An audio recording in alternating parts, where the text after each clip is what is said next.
हल्ला हल्ला बोल राहुल गांधी का। और दूसरी तरफ अगर बात जेडीयू की करें, उनकी भी 2 दिवसीय राष्ट्रीय कार्यकारिणी की बैठक चल रही है और इस बैठक में भी वो बीजेपी सरकार को बेदखल करने के लिए, बीजेपी सरकार को 2024 में 50 सीटों पर समेटने की भरपूर कोशिश करने की एक प्लानिंग बना रही है। इस बैठक पर नजर लगातार हमारे सहयोगी संवाददाता बनाए हुए हैं और मुख्य बात ये कि इस मीटिंग में कई सारे मुद्दों पर चर्चा हो रही है। इस मीटिंग में ये बात रखी गई है कि कैसे नीतीश कुमार को विपक्ष की एकता के लिए अधिकृत किया गया है, विपक्ष को एक लामबंद करने के लिए अधिकृत किया गया है। अगर बात करें नीतीश कुमार के 3 दिवसीय दौरे पर, वो दिल्ली भी जाने वाले हैं और इस 3 दिनों के दौरे पर जब वो दिल्ली आएंगे तो कहा जा रहा है कि सोनिया गांधी, शरद पवार, तमाम दिग्गज नेताओं के साथ उनकी मुलाकात होगी, एक रणनीति बनाने की कोशिश होगी, किस तरह से वहां विपक्ष की एकता को मजबूत करने के लिए बीजेपी के खिलाफ, नरेंद्र मोदी के खिलाफ ये धड़ा तैयार हो सकता है, तीसरा धड़ा तैयार हो सकता है। ये बड़ी कोशिश यहां पर हो रही है। और राष्ट्रीय कार्यकारिणी की बैठक, कल इससे पहले प्रदेश कार्यकारिणी की बैठक हुई थी और राष्ट्रीय कार्यकारिणी की बैठक में नीतीश कुमार को अगुवाई करने के लिए अधिकृत किया गया है कि आप बढ़िए आगे, आप विपक्ष की एकता में एकजुट करने की प्रयास कीजिए। और साथ ही साथ यही बता दें, 2024 बीजेपी को 50 सीटों पर रोक देना है, ये बातें कल निकल कर सामने आई थी। बीजेपी को देश भर में 50 सीटों पर समेटने को लेकर रणनीति बनाई जा रही है। इसके लिए देश भर में विपक्ष को एकजुट करके बीजेपी के खिलाफ माहौल बनाया जाएगा और इसी सिलसिले में सीएम नीतीश दिल्ली भी जाने वाले हैं। जैसे हमने बताया, मिशन 2024 की तैयारी में विपक्ष एकजुट है, जुटा हुआ है।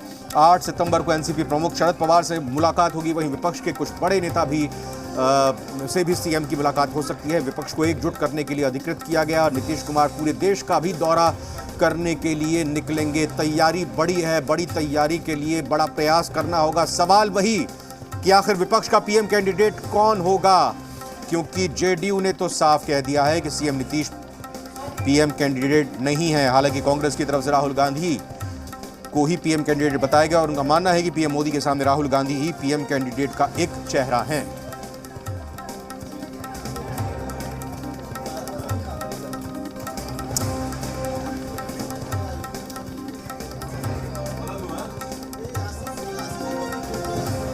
और इसी खबर पर नजर बनाए हुए हैं कल ही से लगातार हमारे पॉलिटिकल एडिटर बिहार शैलेंद्र, उनसे सीधा बात करेंगे। शैलेंद्र, जेडीयू इधर पटना में पूरी तैयारी कर रही है बीजेपी को 50 सीटों में समेटने के लिए और उधर दिल्ली में हल्ला बोल, एक तरह से कहें कि राहुल गांधी का बीजेपी को खाड़ फेंकने के लिए भ्रष्टाचार और तमाम महंगाई जैसे और बेरोजगारी जैसे मुद्दों को वो उठा रहे हैं। जेडीयू की रणनीति 50 सीटों पर आप सपना तो देख रहे हैं, एक मिशन भी आप रख रहे हैं, लेकिन ये कैसे संभव होगा?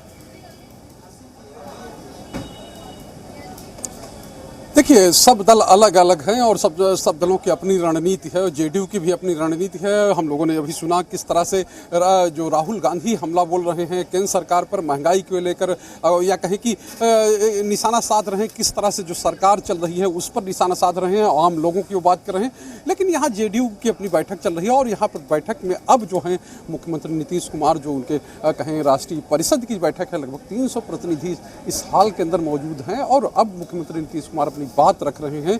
विभिन्न प्रतिनिधि जो है, जो यहाँ प्रस्ताव आया था उस पर बोल चुके हैं और मुख्यमंत्री की बात, यानी कि अब लगभग बैठक कुछ देर और चलेगी, उसके बाद बैठक खत्म हो जाएगी। तो साफ तौर पे है कि और उसका 4 बजे ये बताया जाए कि आखिर जेडीयू का जो 3 दिन का बैठकों का सिलसिला रहा, उसमें क्या तय हुआ, क्या चीज़ें की गई और क्या आगे होने वाला है, वो सब रणनीति का खुलासा किया जाएगा। लेकिन अभी मुख्यमंत्री अंदर बोल रहे हैं और साफ तौर पे है कि जो पार्टी की ओर से अब उनको अधिकृत कर दिया गया, जैसा आपने बताया, और अधिकृत कर दिया गया। अब वो देश में जाएंगे, विभिन्न राजनीतिक दलों से के नेताओं से मिलेंगे, कंसेंसस बनाने की कोशिश, यानी कि फिर वही एक तरह से कहा जाए कि विभिन्न दलों को मिलाकर और जो कहा जाए कि उसके बाद एक माहौल तैयार करने की कोशिश होगी। लेकिन माहौल किस तरह से बनेगा, क्या उसमें कौन सी रणनीति होगी, कौन से कॉमन एजेंडे होंगे, क्या मुद्दे होंगे और कौन सा मॉडल होगा जो दिखाया जाएगा कि अगर केंद्र से बीजेपी सरकार को हटाना है तो उसके बाद कौन सा मॉडल देश में लागू होगा, ये तमाम ऐसे सवाल हैं जिन पर वही बात होनी है।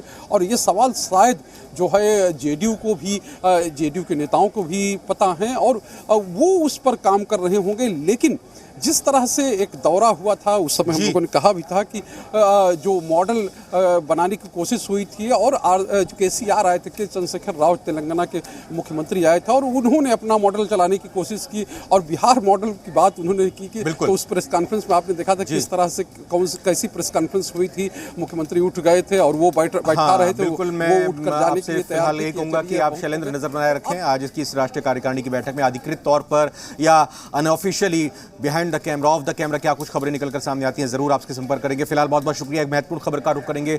छत्तीसगढ़ से लेकर झारखंड में जो हलचल